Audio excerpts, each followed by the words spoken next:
காலையிலேயே குளிச்சுட்டு நல்லா டிப்டாப் ரெடி ஆகிட்டு எங்கே போகிறோம் பார்த்தீங்கன்னா பழனிக்கு தான். வடப்பழனியை சொன்னேன். தம்பி காமெடி பண்ணாதான் வேணாம்.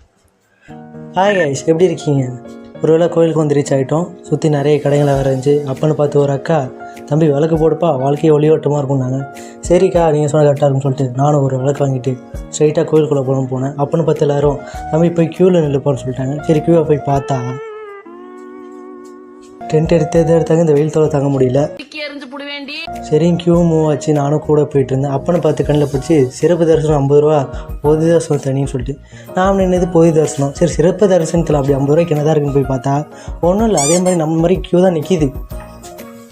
எப்படியோ முருகரை பார்க்க போகிறோம். ஒரு வேளையாக வெயிலேருந்து நிழலுக்கும் வந்துடுவாங்க. ரைட் சைடு பார்த்தா ஒரே க்யூவாக தான் நின்றுடுச்சு. அதே லைனு தான். சரி, சிறப்பு தரிசனத்தில் என்னதான் இருக்குன்னு பார்த்தா ஸ்ட்ரைட்டாக கோயிலுக்குள்ளேயே சாமி பார்க்க வர்றாங்க. இதுக்கு பேசாமல் 50 ரூபா கொடுத்து போயிருக்கலாம் போல. ஒரு வழியாக கோயிலுக்குள்ளேயே வந்துட்டோம். கோயிலுக்குள்ளே வந்து பார்த்தா செம்ம கூட்டம். செவ்வாய்க்கிழமை சொல்ல வேணும், கூட்டம் அவ்வளோ அள்ளிக்கிட்டு இருந்துச்சு. இதில் வேறு 2 பேர் குறுக்க போந்தாங்கன்னா பார்த்துக்கங்களேன்.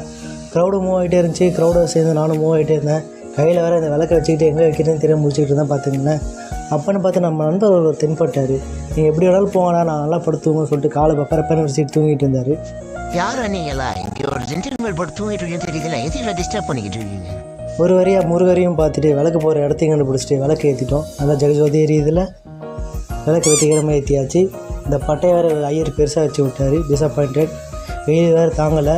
அப்படி இருந்தும் இடத்த சுற்றி பார்த்துட்டு பிரசாதம் போடுறேன்னு வேறு சொன்னாங்க. பிரசாதத்தையும் கையில் வாங்கிட்டு ஒரு இடத்துல போய் உட்காந்து 6 அம்பரை சாப்பிட்டாங்க. சாமி கும்பிட்டு கோயிலுக்கு வரானா பிரசாதம் சாப்பிட்றதுக்குன்னு கோயிலுக்கு வர்றது மாதம் கிட்ட வராங்க. மன்னிச்சிரு முருகா.